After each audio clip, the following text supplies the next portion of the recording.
Boa noite a todos. Estamos aqui, sejam todos muito bem-vindos. Estamos aqui em mais uma reunião do NEPGIEL, em parceria com o Espiritismo.net, hoje no dia 12 de agosto de 2025. Nós estamos continuando, com a carta aos Gálatas, no capítulo 5, hoje, segunda semana do capítulo 5. Então, vamos lá. Semana passada, nós vimos o início, nós vimos os 2 primeiros versículos aí, só para dar uma recordada. É para a liberdade que Cristo nos libertou. Permanecei firmes, portanto, e não vos deixeis prender de novo ao jugo da escravidão. Atenção, eu, Paulo, vos digo, se vos fizerdes circuncidar, Cristo de nada vos servirá.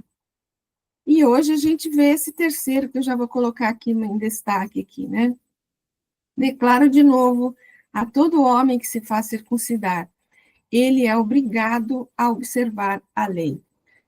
Então, só lembrando que, para o contexto que ele está trazendo aqui, quando ele fala o homem que se faz circuncidar,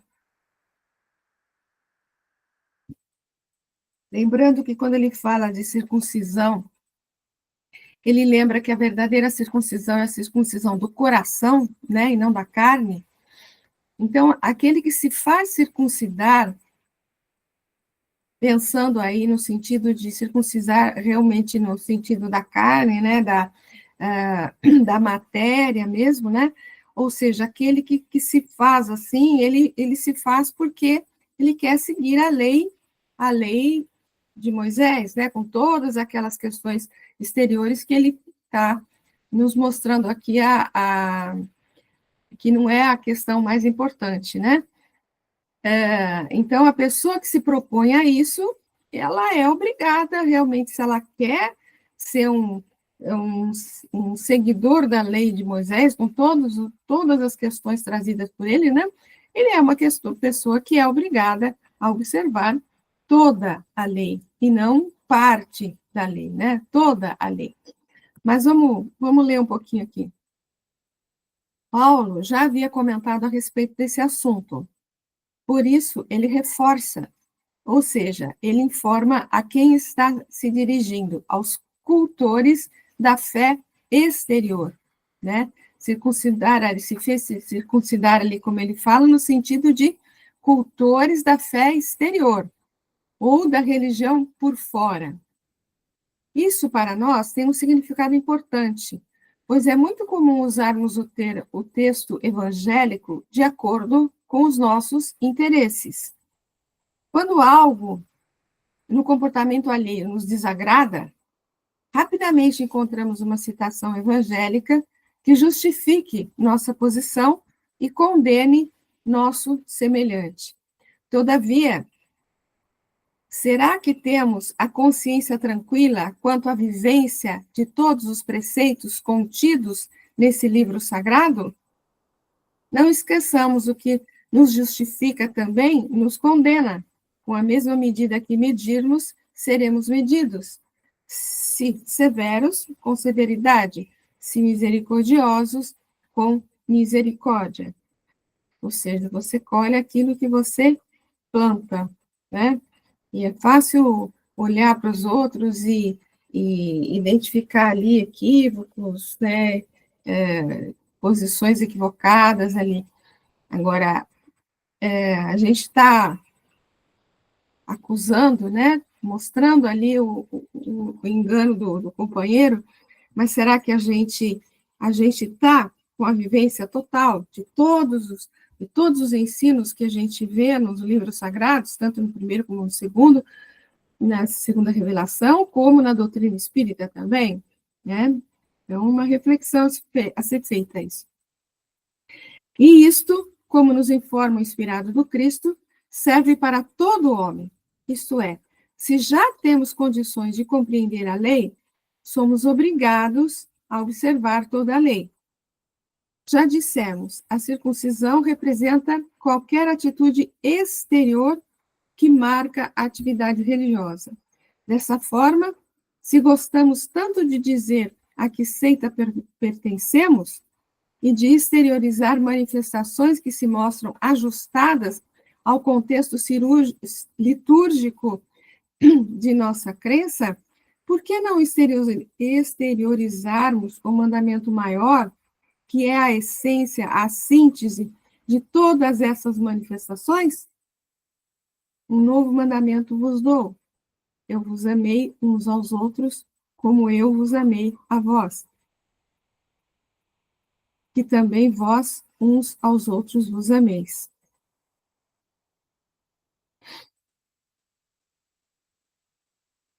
Então, vamos lá. Eu vou seguindo aqui, quando tiver algum comentário, vocês me interrompam aí, tá? Sem problemas. Aí no versículo... Espera um pouquinho. Isso, tá certo. Aí no versículo seguinte, ele fala: rompestes com Cristo, vós que buscais a justiça da lei, caístes fora da graça. Então, ele fala: quem buscou a justiça da lei, como ele fala ali, ó, não, aqui em cima, os cultores da fé exterior, né? Aqui em cima, ó, cultores da fé exterior, é para eles que ele está se dirigindo, né? Então, se você busca a justiça nessa lei, você acaba rompendo com Cristo, porque o Cristo mostra outro contexto, não as questões exteriores, né? Mas as questões que dizem respeito ao seu interior, ao seu mundo interior. Então, caístes fora da graça. Vamos ver mais à frente o que quer dizer isso aí, né? Então, vamos lá.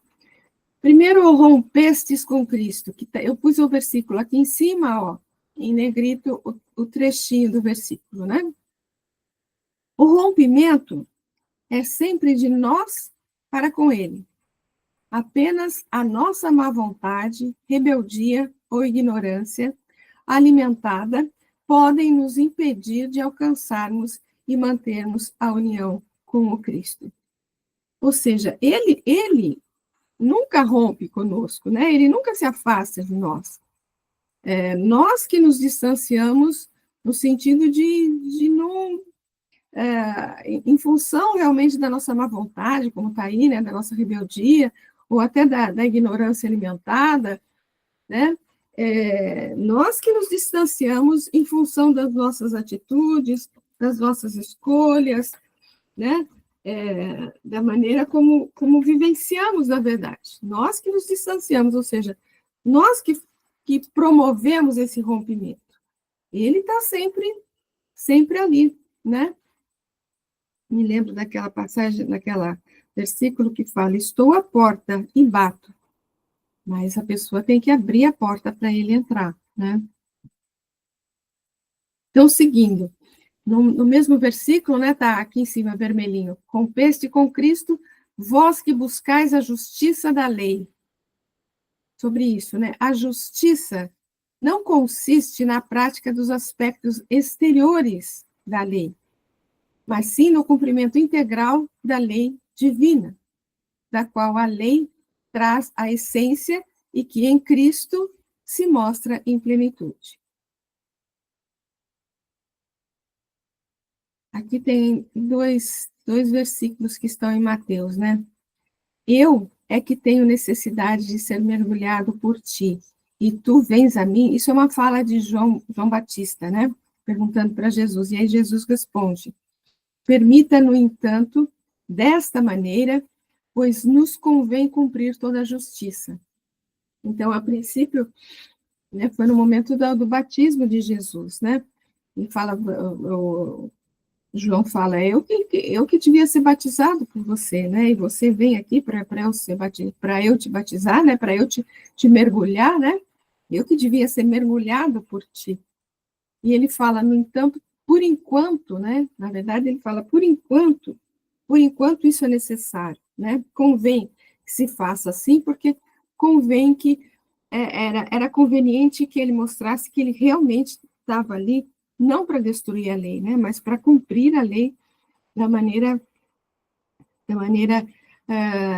que ele vem mostrar como sendo a essência, não as questões exteriores, né? E embaixo tem outra. Por isso vos digo que, se a vossa justiça não exceder a dos escribas e fariseus, de modo nenhum entrareis no reino dos céus. É uma fala dura, né? Forte, porque quando ele fala na justiça dos escribas e fariseus, ele tá se referindo à questão da lei dos cultores da lei exterior, como ele de cultores de atos exteriores, né? Como ele está se referindo já antes aí.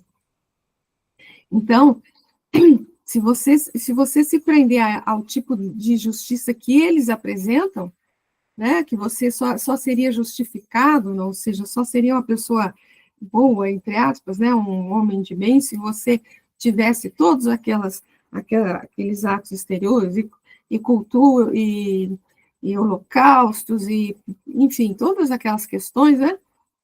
Então, se você pensar só nessa questão, ou seja, na justiça dos escribas e fariseus, realmente você não está procurando entrar no reino dos céus, né? Então, a tua justiça tem que exceder isso, tem que ir muito além dessa questão dos escribas, que os escribas e fariseus demonstravam, né? E ainda no mesmo versículo que está ali no fim. Então, se você rompe com Cristo, buscando apenas a justiça nessa lei de questões exteriores, você cai fora da graça. O que representa isso, né? Ou seja, fugindo das leis divinas, nós nos afastamos voluntariamente das graças que elas nos proporcionam, quais sejam as graças da paz, da felicidade, da saúde, da alegria. Lembra uma questão do Livro dos Espíritos que fala que, que a felicidade, na verdade, ela acontece ao espírito quando ele simplesmente se afasta das leis divinas? Quando ele está afastado das leis divinas, ele não consegue a felicidade, né? Ele só consegue a infelicidade.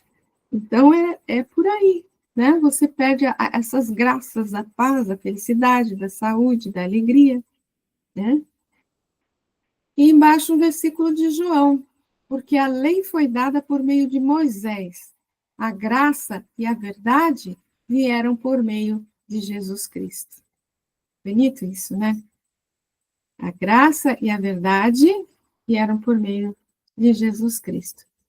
Então, como você encontrar essa graça e a verdade é através do Cristo, né? O que é a graça? É a paz, a felicidade, a saúde, a alegria de quem segue as leis divinas e quem segue a mensagem, vivencia, né, a mensagem do Cristo.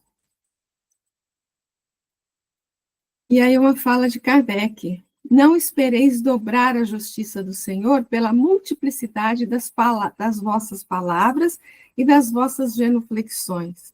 O caminho único que vos está aberto para achar desgraça perante ele é o da prática sincera da lei de amor e de caridade. E embaixo, uma fala em Efésios: mas a cada um de nós foi dada a graça pela medida do dom de Cristo. A medida do dom do Cristo, na verdade, é uma medida que nós conseguimos, nós conquistamos, né?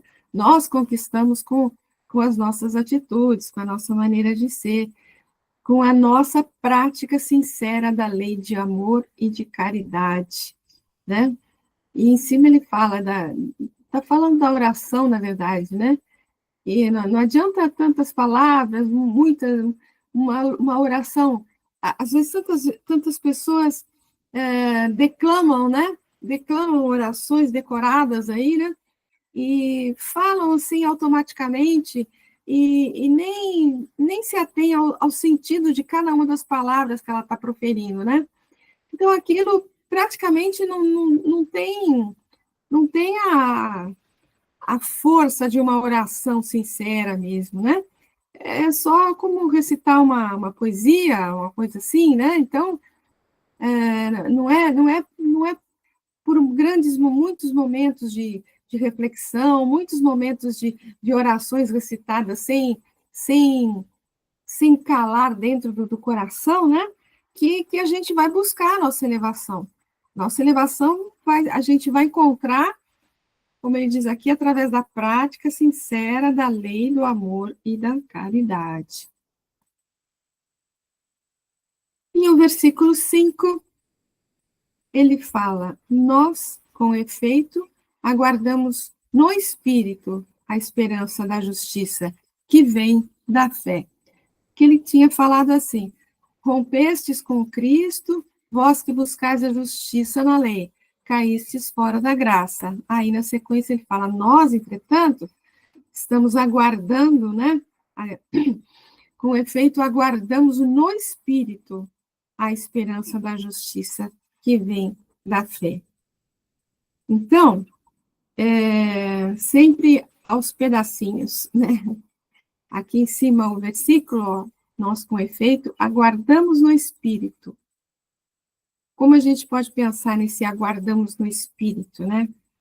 Em contraste aos aspectos exteriores da lei, no cristão, o processo de adesão a Cristo se dá no Espírito, no mundo interior, renovado e transformado a partir da vida em Jesus, e também amparado pelo Espírito, isto é, por Deus, que o inspira e sustenta neste processo, e pela revelação gradativa das leis divinas que o esclarece e consola.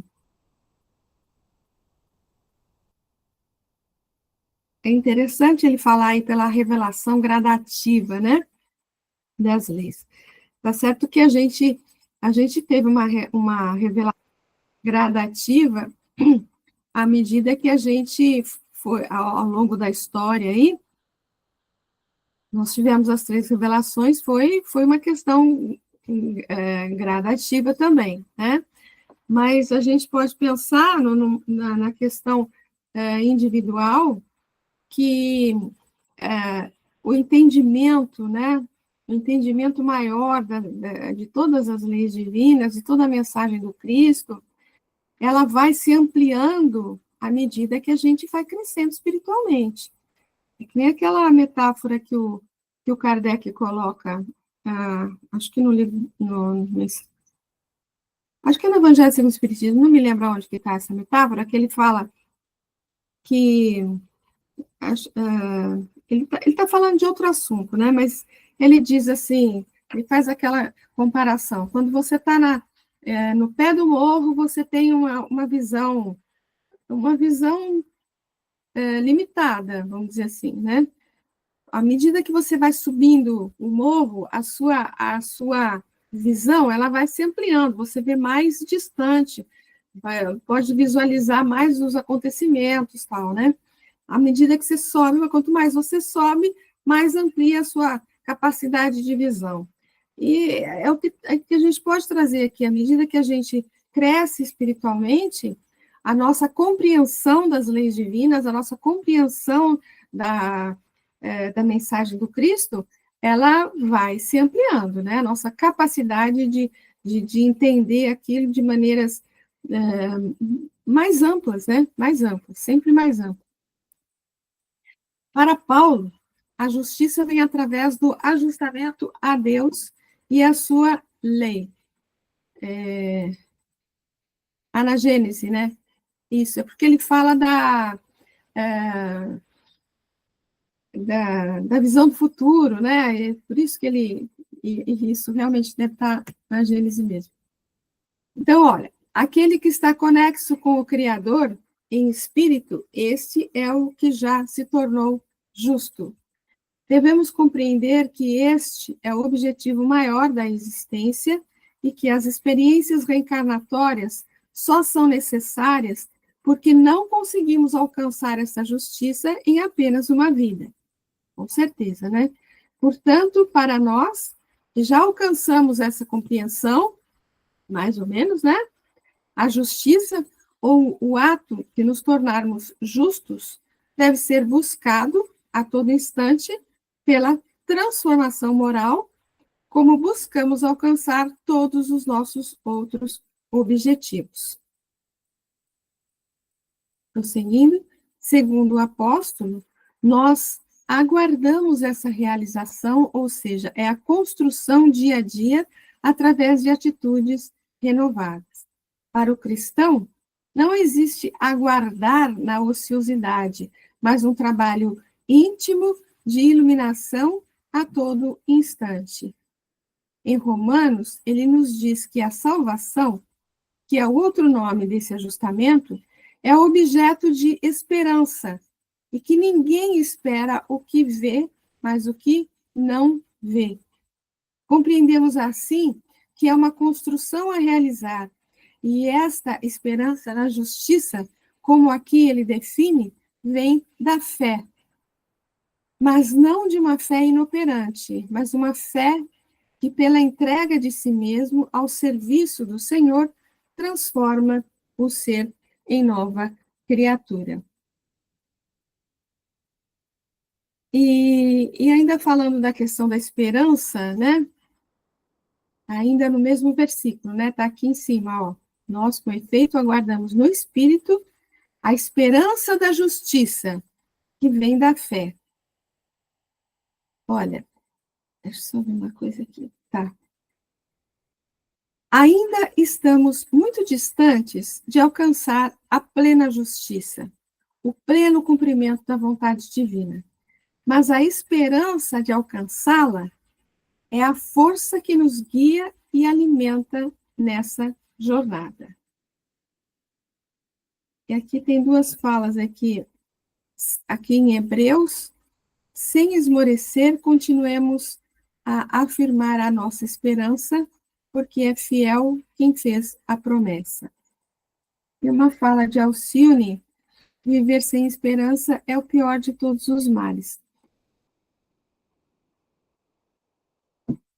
Essa esperança na justiça, trazida pela fé, né? Eu penso assim, vamos imaginar, eu sei que as pessoas que estão aqui, obviamente, são espíritas, né? E têm aí alguns conhecimentos e algumas crenças. Mas vamos supor que cada um de nós aqui está numa condição que nós não conhecemos nada da espiritualidade, né? Não sabemos nada a respeito da imortalidade da alma, da existência do mundo espiritual, do mundo após a morte, né? A gente só sabe através da nossa crença que depois do desencarne, depois da morte, ou a gente vai para o arder no mármore eterno do inferno, ou a gente vai tocar arpinha lá no céu, né? Agora, assim, e existe um medo muito grande da morte, por quê? Porque parece que para tocar arpinha lá nas nuvens, você tem que ser perfeito, você não pode ter se equivocado nunca, né? Então, existe aquele receio de você não ser tão bom quanto para merecer isso, né? Para merecer para ir um, um local melhor, ou não ir para lugar nenhum, né? Que alguém acredita que não exista nada depois da morte, né? Então, imagine você nessa situação, nessa condição de entendimento, e aí você toma contato com a doutrina espírita, você toma contato com a mensagem do Cristo.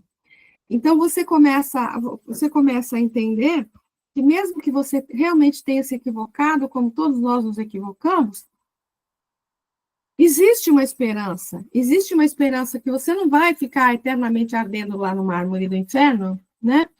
Existe uma esperança de que você vai ser socorrido, que você vai ser encaminhado e que você vai ter outras oportunidades para realmente prosseguir a sua jornada, aprender mais, se tornar uma pessoa melhor, né? E num dia, sim, ter uma felicidade plena, né? De estar numa condição muito, muito, muito, muito melhorada, né? No mundo espiritual. Então, essa esperança, né? Esse entendimento de que há essa esperança, ela só vem por conta da fé que você tem na existência desse mundo, na fé que você tem em Jesus, que trouxe esses ensinamentos, na fé que você tem na doutrina espírita, ou seja, essa esperança da justiça, ela vem pelo conhecimento e pela fé. Não tem outro caminho, né, para a gente ter esperança. A esperança vem pelo conhecimento que a gente tem do Evangelho, da doutrina espírita, e pela fé, e acreditar nas promessas de Jesus, né? É assim que eu entendo essa esperança da justiça. Não sei como vocês entendem aí. Prosseguindo mais um pouco, no finalzinho do versículo é que vem da fé, né? Então, toda essa esperança, como a gente comentou, ela só existe dentro de nós porque temos a fé, né? Então, essa esperança nasce da confiança que depositamos em Jesus, no horizonte divino que ele nos descortinou para o nosso futuro, e também da nossa disposição em sermos fiéis, ou seja, em atendermos às orientações que o Cristo, o Divino Guia, nos legou.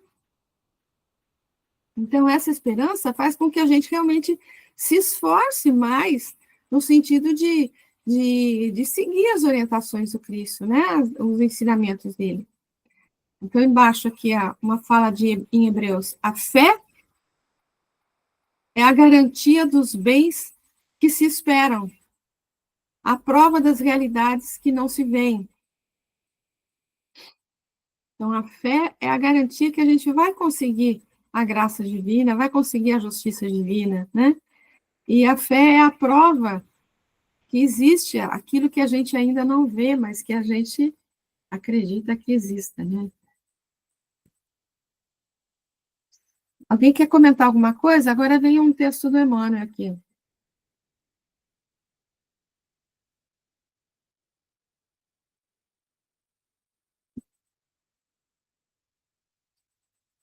Vou prosseguir, então. Aqui no livro Vinha de Luz, ele comenta uma fala de Paulo também, que porque tudo que dantes foi escrito, para nosso ensino foi escrito, para que pela paciência e consolação das Escrituras tenhamos esperança. Então, que lindo ele dizer que tudo que foi escrito para a gente, né? Foi escrito para a gente, para que a gente possa, com paciência, com resolução, ter essa esperança, né? A esperança é a luz do cristão. Nem todos conseguem, por enquanto, o voo sublime da fé, mas a força da esperança é tesouro comum. Nem todos podem oferecer, quando querem, o pão do corpo e a lição espiritual, mas ninguém na terra está impedido de espalhar os benefícios da esperança. A dor costuma agitar os que se encontram no vale da sombra e da morte, onde o medo estabelece atritos e onde a aflição percebe o ranger de dentes e nas trevas exteriores, mas existe a luz interior, que é a esperança. A negação humana declara falências, lavra atestados de impossibilidade, traça inextricáveis labirintos. No entanto, a esperança vem de cima, à maneira do sol que ilumina do alto e alimenta as sementeiras novas, desperta propósitos diferentes, cria modificações redentoras e descerra visões mais altas. A noite espera o dia, a flor, o fruto, o verme, o porvir. O homem, ainda mesmo que se mergulhe na descrença ou na dúvida, na lágrima ou na dilaceração, será socorrido por Deus com a indicação do futuro. Jesus, na condição de mestre divino, sabe que os aprendizes nem sempre poderão acertar inteiramente, que os erros são próprios da escola evolutiva, e por isso mesmo a esperança é um dos cânticos sublimes do seu evangelho de amor. Imensas têm sido até hoje as nossas quedas, mas a confiança do Cristo é sempre maior. Não nos percamos em lamentações. Todo momento é instante de ouvir aquele que pronunciou: "O vinde a mim". Levantemo-nos e prossigamos, convictos de que o Senhor nos ofereceu a luz da esperança, a fim de acendermos em nós mesmos a luz da santificação espiritual. É lindo esse texto, né? E realmente ele fala da esperança que a gente realmente tem, né? Principalmente nesse número 7 aqui, né? Jesus, na condição de mestre divino, ele sabe que a gente vai se equivocar muitas vezes ainda, né? Olha, ele sabe que os aprendizes nem sempre poderão acertar inteiramente, que os erros são próprios da escola evolutiva. A gente está num mundo de provas e expiação, a gente vai ainda se equivocar, a gente vai dar as nossas escorregadelas ainda, né? Mas por isso, a esperança é um dos cânticos sublimes do seu evangelho de amor, quer dizer, a esperança faz parte do que ele deixou de mensagem para a gente, né? Que tenhamos a esperança, porque a gente sabe que mesmo a gente tendo se equivocado, né? Como está aqui em cima, será sempre socorrido por Deus, com uma indicação para o futuro. Olha, você fez esse negocinho aqui que não estava certo, mas olha para lá, ó, olha lá, esse é o seu futuro. Você tem condições de chegar lá. Então, vamos tentar de novo. É mais uma encarnação, né? E não nos percamos em lamentações, como está aqui o 9, né? Vamos lembrar sempre daquele que pronunciou o vinde a mim, né? Vinde a mim todos vós que estão cansados, né? Porque o meu jugo é suave e meu fardo é leve, né? Então, a gente errou, a gente se equivocou, vamos levantar a cabeça e vamos prosseguir, né? Tudo bem? Estamos em poucos aqui, mas se alguém quiser falar alguma coisa. Versículo 6. Roberto, eu tô no celular, então às vezes a mãozinha fica difícil para me levantar aqui, porque eu tenho que clicar aqui. Eu estava pensando no Sermão da Montanha. O que pode nos dar mais esperança, mais crença, né, nesse futuro, mais confiança em Jesus, é, através do Sermão da Montanha? Porque ele nos faz promessas que irão acontecer se a gente se transformar, se a gente fizer aquilo que ele está falando, dos nossos sofrimentos, tudo que a gente já sabe do Sermão da Montanha, né? Que é muito inspirador para nós na certeza do que nos espera. Então, eu acho que vem calhar aqui demais, se a gente, eu estou estudando Sermão da Montanha, então eu acredito que essas esperanças, essa crença de um futuro melhor, mesmo nos nossos sofrimentos, nas nossas adversidades, faz a gente manter né, essa chama que gera esperança, né? Não sei se eu embolei, não sei se eu falei o que eu estava pensando mesmo. Muito bom, querida, muito bom. Não precisa levantar a mãozinha, não, estamos em poucos aqui, pode falar, né, e interromper sem problema, viu? Não se preocupa com isso não, tá? Muito bem lembrado mesmo, muito bom. Então, seguindo, gente, mais um pouco aqui, ó. Pois em Cristo Jesus, nem a circuncisão tem valor, nem a incircuncisão, mas apenas a fé agindo pela caridade. Ou seja, não é nenhum fato que você tenha feito ou não exterior que vai ter algum valor, né? O que vai ter valor realmente É a fé que você cultiva agindo pela caridade. Isso é forte, muito forte, né? Ó, o versículo está aqui primeiro, em Cristo Jesus. O que é em Cristo Jesus, né? Uma vida em Cristo é uma vida completamente renovada em termos de metas, valores e gradativamente ações e hábitos. Gradativamente porque essa vida completamente renovada, né? A gente vai atingindo gradativamente mesmo, aos poucos, né? Agora, a meta principal é compreender e cumprir a vontade divina em cada circunstância, que é um entendimento também que a gente vai conseguindo aos poucos, né? Faz parte da nossa jornada. Os valores maiores são aqueles do espírito, imperecíveis. As ações e hábitos passam a refletir um esforço de renovação e aperfeiçoamento constante. Então, as ações que você tem, as ações e hábitos que ele fala aqui, né, as suas decisões, as suas escolhas, é um reflexo do patamar espiritual que você já alcançou, né? Então, vão refletir o esforço de renovação e aperfeiçoamento constante. E aí, na sequência, a questão do valor, né? Nem a circuncisão, nem a incircuncisão tem valor. O que é isso, né? É o que enriquece o espírito, né? Não são as questões exteriores, né? Não são os rótulos, aparências, cargos ou prêmios. Em outras palavras, tudo aquilo que diz respeito à personalidade transitória,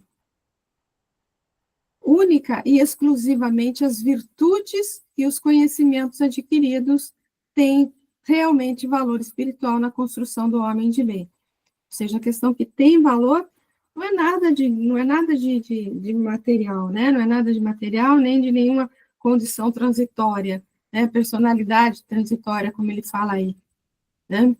Nenhum título, nenhum...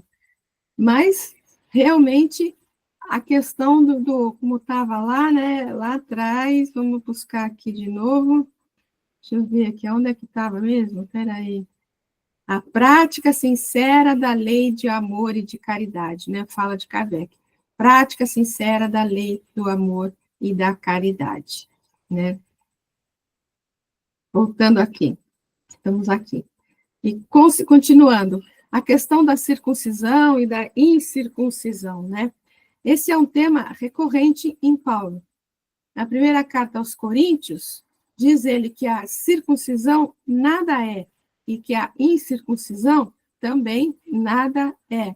O que vale é a observância dos mandamentos de Deus.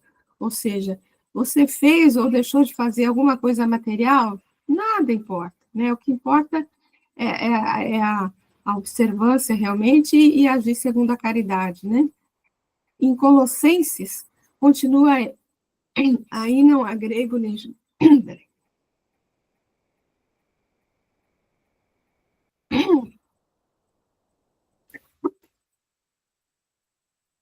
continua aí em Colossenses, ele fala, não há grego e judeu, circunciso ou incircunciso, bárbaro, cito, escravo, livre, mas Cristo em todos nós, ou seja, todos somos iguais. E nada importa se é segmento religioso, se é raça, se é alguma questão exterior, se é homem, se é mulher, se é escravo, se é livre, nada importa, né? Importa é a ação, realmente, a condição do seu coração, né? E ali, fé agindo pela caridade, o finzinho do versículo, né? Portanto, fé agindo pela caridade quer dizer fé operante, através do serviço ao semelhante, sem espera de retribuição. Fé que silencia o interesse pessoal em favor da vivência evangélica e do serviço a que o Cristo nos convida, que é o da implantação do reino de Deus na terra. Toda vez que por esse objetivo trabalhamos, é com o Cristo e pelo Cristo que o fazemos. E toda vez que desviamos pelo atalho de nosso personalismo, é contra o Cristo que estamos agindo. Pensemos bem nisto. Então,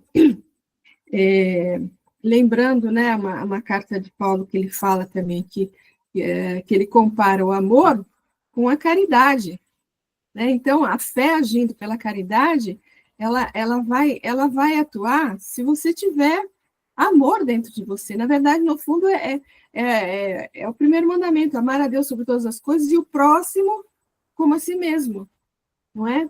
Então, porque você só vai conseguir, aqui no começo, né, através do serviço ao semelhante, sem espera de retribuição, se você tiver amor no teu coração. Se você não tiver amor no teu coração, você não vai fazer nada em função do outro, né? Em interesse do outro. Na verdade, nós podemos ter até pessoas que não acreditam em nada, não têm fé nenhuma. Não acreditam em Deus, não acreditam em Jesus, não acreditam em nada. Mas é uma pessoa que faz caridade. Porque, na verdade, ela pode não ter fé, ela pode não acreditar em Deus, em nada. Mas se ela tiver amor no coração, ela né, ela está crescendo espiritualmente, apesar de não acreditar em nada. Né? Ela tem amor no coração, e, portanto, por isso que ela age com caridade. Né? Acho que o amor é a chave para tudo, é a chave para tudo. Né? Valdete, a gente poderia dizer que a caridade é o amor materializado. Não poderia? Não poderíamos falar isso? É materialização do seu sentimento, né? Do seu sentimento de serviço ao próximo, de fidelidade ao Cristo, né? Exatamente, querida, exatamente. É a materialização, é o amor em movimento, né, que o pessoal fala, é o amor em movimento. Se você não tem amor, né, você não faz, você ignora, você trata com indiferença, né, mas é o movimento mesmo do amor, como você falou, né, a materialização do amor, materialização do amor. Muito bem, muito bom.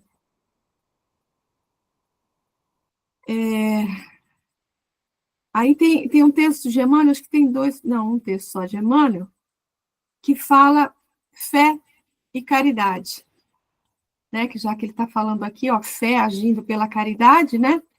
Então vamos ver aqui o que Emmanuel fala para a gente aqui, ó. Fé sem caridade é lâmpada sem reservatórios de força. Caridade sem fé representa a usina sem lâmpada.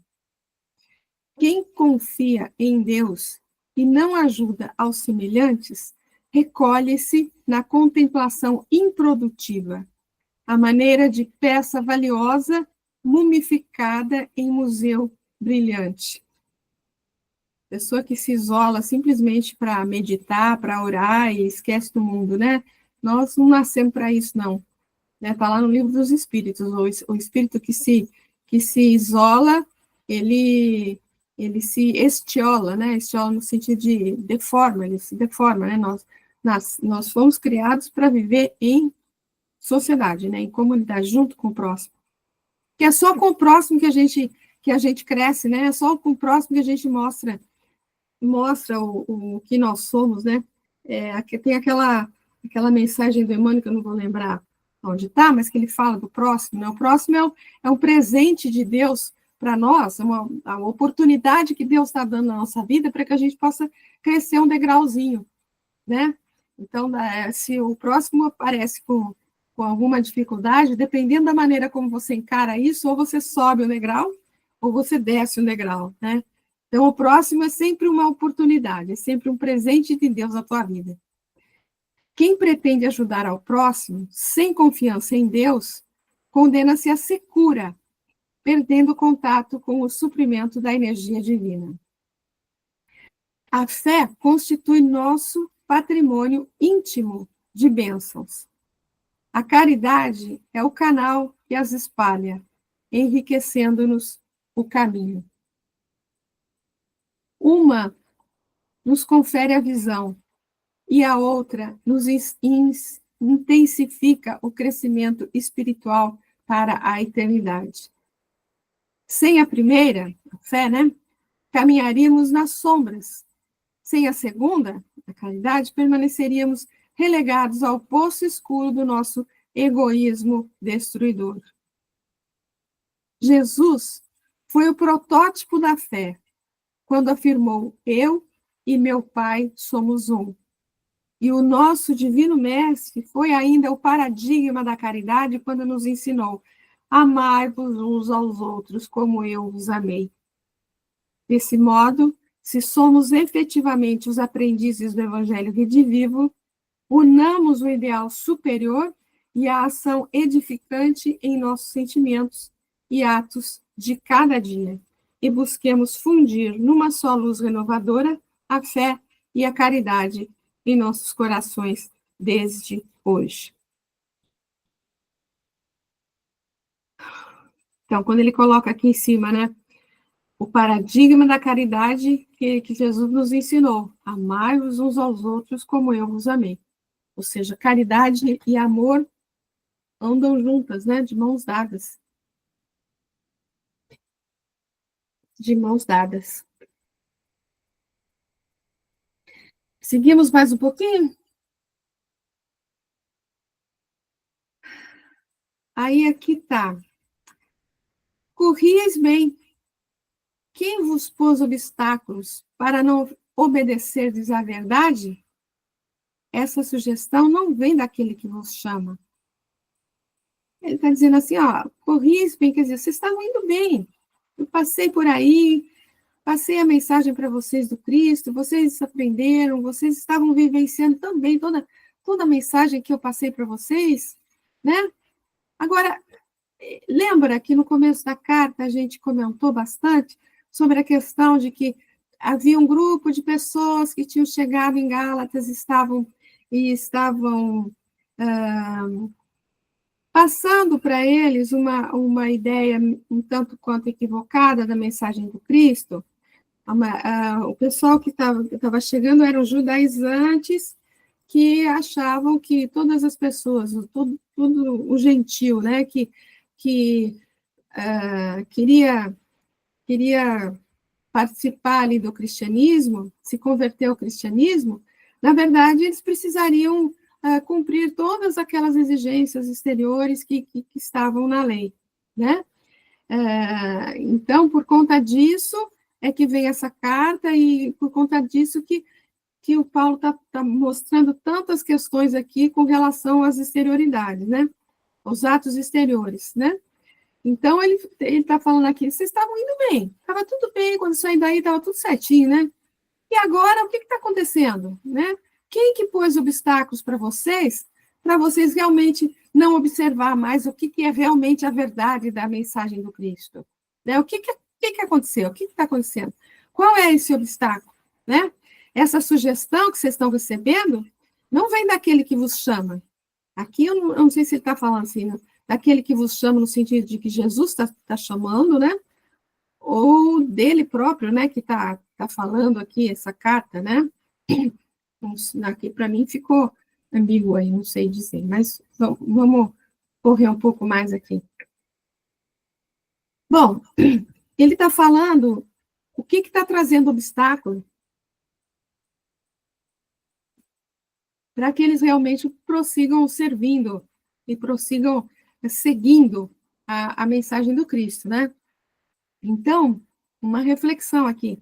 É hora de fazermos a avaliação correta e deixar de culpar os outros ou o que vem de fora, compreendendo o apóstolo Tiago quando afirma que cada qual, quando tentado, é aliciado e seduzido pelas próprias concupiscências. É aquela história, né, gente? Quando a gente fala, ai, me livre das tentações, né? Como assim me livre das tentações? A tentação, ela não vem de fora. A tentação é uma tendência que você tem dentro de você que está falando um pouco mais alto. Né? Então, se alguém me apresenta uma condição aqui que me faz cair numa tentação, ou seja, me faz me equivocar aqui com relação a alguma coisa, a culpa não é da pessoa que apresentou uma circunstância, mas a culpa é minha própria, que não soube ouvir a minha consciência e que o que eu ouvi mais foi a minha tendência anterior que eu tinha aqui, que eu tinha que ter trabalhado melhor. Né? Então, a gente tem que lembrar que a questão da tentação nunca é de fora para dentro, né? Então, que façamos o que está proposto aqui, que a gente faça essa reflexão no sentido de não ficar culpando os outros, não. Não ficar culpando os outros, o que vem de fora, né? A gente tem que fazer as nossas reflexões e avaliar os nossos hábitos, as nossas tendências, né? Assim, vençamos os nossos algozes conhecidos como comodismo, rebeldia, inveja, prepotência, entre outros. Lançamos conexão com a verdade, pois as mudanças que acontecem em nossa vida, quando para pior, têm como nossa inconstância no que é verdadeiro. Deixemos de ser persuadido pelo menor esforço, pelos atalhos, que só nos afastam do caminho verdade. Tá? E aí, como a gente está falando de obstáculos, o que faz a gente, teoricamente, regredir, né? A gente não é que a gente regrediu, mas é que a gente não tinha avançado assim convictamente, né? Então, aqui tem uma questão do Livro dos Espíritos que diz: qual o maior obstáculo para a gente, para o nosso progresso? Nosso maior obstáculo é o orgulho e o egoísmo. Refiro-me ao progresso moral, porquanto o intelectual se efetua sempre. À primeira vista, parece mesmo que o progresso intelectual reduplica a atividade daqueles vícios. Ou seja, o progresso individual acaba sendo uma dificuldade para a gente trabalhar as nossas tendências anteriores, né? Por quê? Porque desenvolvendo a ambição e o gozo das riquezas, que a seu turno incitam o homem a empreender pesquisas que lhe esclarecem o espírito. Assim é que tudo se prende no mundo moral como no mundo físico, e que no próprio mal pode nascer o bem. Curta, porém, é a duração desse estado de coisas, que mudará à proporção que o homem compreender melhor que, além da que o gozo de bens terrenos proporciona, uma felicidade existe maior e infinitamente mais duradoura. E outra questão aqui com relação ao mesmo assunto, não é na sequência. Será por influência de algum espírito que fatalmente a realização de nossos projetos parece encontrar obstáculos? Quer dizer, será que nós estamos, os obstáculos para a gente progredir espiritualmente é por conta de intuições que a gente recebe aí dos espíritos, né? Algumas vezes isso é feito da ação dos espíritos. Muito mais vezes, porém, é que andais errados na elaboração e na execução dos vossos projetos. Muito influem nesses casos a posição e o caráter do indivíduo. Se vos obstinais em ir por um caminho que não deveis seguir, os espíritos nenhuma culpa têm dos vossos insucessos. Vós mesmos vos constituís em vossos maus gênios. Então, a gente não pode... É lógico que eles estão sempre intuindo a gente, tal, né, nos auxiliando, tal, mas a gente não pode colocar nas costas dele a culpa, entre aspas, né, dos nossos insucessos, né? Muitas vezes eles estão intuindo a gente, mas a gente teima em ir para o outro lado, né? Teima em fazer um negócio assim, né? A gente começa fazendo, já não deu muito certo, assim, mas você insiste. Aí continua não dando muito certo, mas você insiste, né? Meu irmão que fala sempre, toda vez que ele tenta fazer alguma coisa, e alguma coisa já deu errado ali, já de princípio, ou ele desiste, ou ele já vai repensar muito bem no que ele vai fazer, porque ele acha que alguma coisa não devia ter sido feita daquela maneira, né? Então, é assim, às vezes a gente insiste tanto numa questão, e às vezes, mesmo, vamos dizer assim, mesmo um grupo que está terrivelmente, assim, conectado, incrivelmente conectado, né? Muito conectado com a espiritualidade, aquele sentimento elevado, né? E dedicado a fazer, decidem fazer um determinado trabalho, né? Apesar de tão conectados que estejam, tão vinculados com a espiritualidade, começam um trabalho, mas o trabalho não dá certo. Não dá certo, né? O que quer dizer isso? Quer dizer que provavelmente não era aquele trabalho a melhor decisão daquele grupo, né? A espiritualidade às vezes está mostrando que não é aquilo, né? Então, quando a coisa começa a aparecer algumas dificuldades assim, a gente tem que repensar muito, porque a espiritualidade pode estar nos mostrando um outro, tentando nos mostrar que o caminho não é aquele, né? Mas a gente às vezes teima tanto aí a questão é nossa, né? É nossa. Opa! Gente, agora a gente está falando de obstáculos, tal, e achei interessante porque Emmanuel coloca no livro Fonte Viva, ele coloca 2 textos. Olha, no capítulo 12 tem impedimentos, e depois no capítulo 85, no próprio Fonte Viva, tem o mesmo título, impedimentos também. E, e ele comenta outros versículos, né? Na verdade, outros versículos. Então, vamos ver esses 2 textos aqui de Emmanuel. Então, primeiro, olha, em Hebreus, pondo de lado todo o impedimento, corramos com perseverança a carreira que nos está proposta. Ou seja, a gente às vezes tem tantas dificuldades para fazer alguma atividade, né? Então, põe de lado esses impedimentos, essas dificuldades e vai com perseverança, né? E vamos lá, ó. Por onde transites na terra, transportando o vaso de tua fé a derramar-se em boas obras, encontrarás sempre impedimentos a granel, dificultando-te a ação.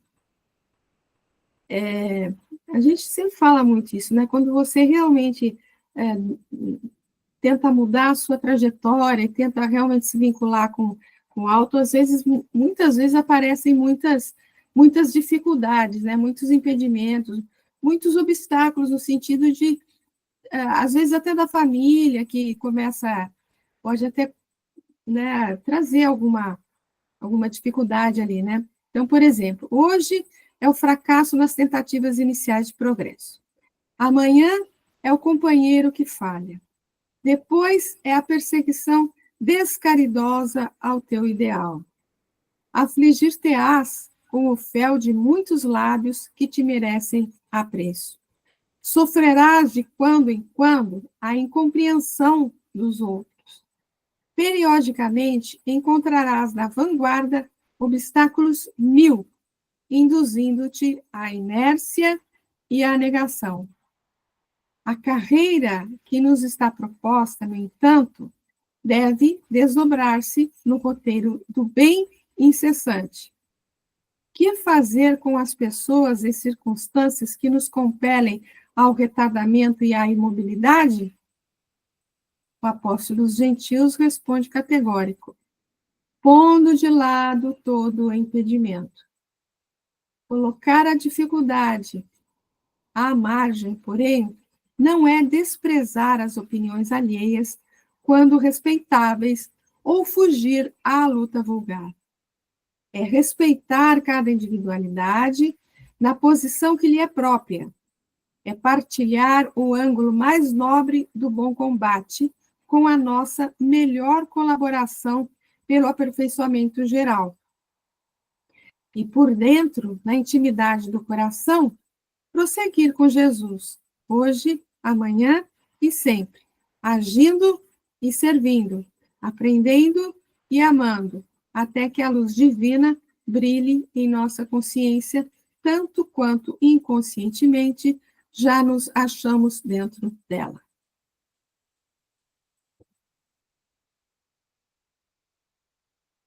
Tudo bem?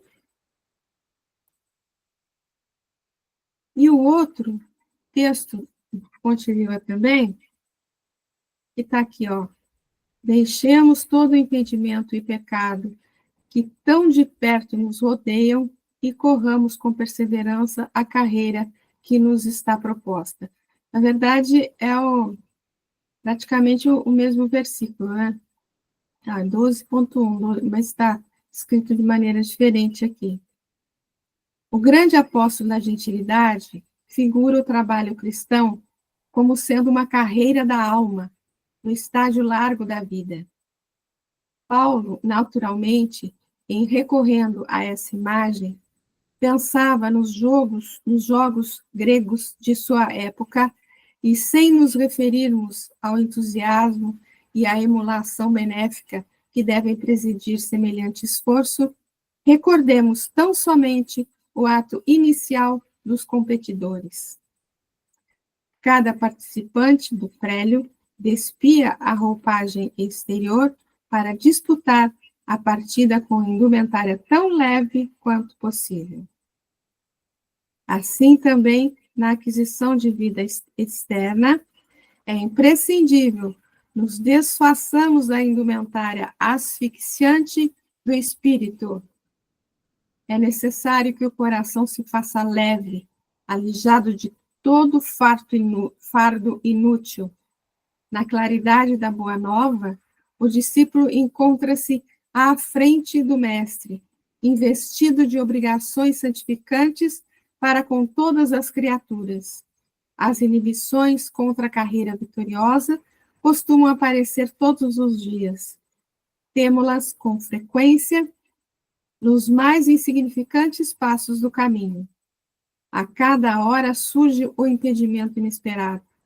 É o parente frio e incompreensivo, a secura dos corações ao redor de nós, o companheiro que desertou, a mulher que desapareceu perseguindo objetivos inferiores, o amigo que se iludiu nas ilhas de repouso, deliberando atrasar a jornada, o cooperador que a morte levou consigo, o ódio gratuito, a indiferença aos apelos do bem, a perseguição da maldade, a tormenta da discórdia. A Boa Nova, porém, oferece ao cristão a conquista da glória divina. Se quisermos alcançar a meta, ponhamos de lado todo impedimento e corramos, com perseverança, na prova de amor e luz que nos está proposta. Tudo bem, crianças?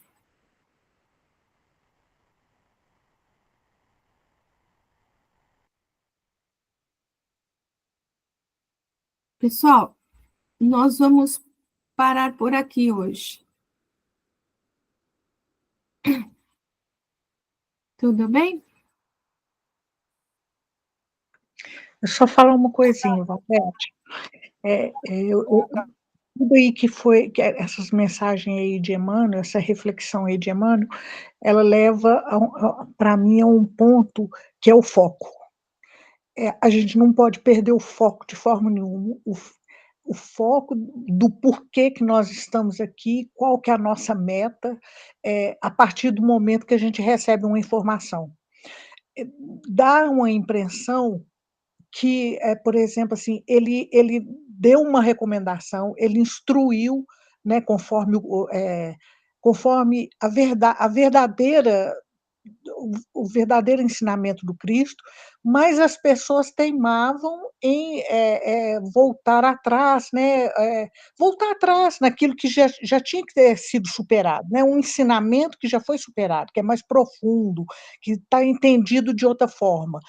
E aí parece criança que precisa ser guiada o tempo inteiro, a hora que solta a mão, aí volta a fazer tudo errado. Então, eu acho que é o foco mesmo, né? Você recebeu uma informação, você tem que lutar por aquilo, né? Com vigilância, com determinação, com transformação interior. E aí eu vejo assim, nós somos iguais crianças, aprendemos, mas voltamos a fazer tudo errado novamente. Eu ia falar exatamente isso que a Lenice falou, a questão do foco, né? Como é importante a gente saber, vamos dizer assim, o nosso propósito, o que que a gente quer da vida, o que que a gente... Porque quando nós fazemos as coisas por fazer, aí sim a gente é levado feito, né, pelo vento, né? Vai para lá, vem para cá, vem para cá, vai para lá. Agora, quando você começa a tomar consciência realmente do que você pretende, do que você sente que é o seu papel aqui encarnado, né, enquanto espírito imortal, você tem que saber, vamos dizer assim, a hora que não são os outros que vão dizer para você o que você deva fazer, né? É a sua consciência. Não está lá no livro dos Espíritos que as leis divinas estão na nossa consciência, né? Então, a gente tem como fazer esse discernir, né, o que a gente deva fazer. Esse lance é bom a gente ter amigo, né? Mas tem que saber quem a gente ouve, né? Porque, às vezes, o amigo passa a mão na nossa cabeça, né? E aqueles que nos pegam no pé são aqueles que, no fundo, estão lembrando para a gente, né? O que que a gente precisa fazer, né? É bem por aí. é isso mesmo, gente. Muito bom. Pessoal, hoje eu paro por aqui realmente. A gente encerra um pouquinho antes aqui, mas é bom manter as duas turmas assim no mesmo local, né? Porque senão eu me perco. Então, a gente encerra por aqui hoje, tá bom? Agradecendo aí a presença de vocês, agradecendo as contribuições que foram muito úteis, né? E, se Deus assim permitir, semana que vem a gente está de volta, prosseguindo aí com o capítulo 5 da carta, tá? Fiquem com Deus e tudo de bom para todo mundo.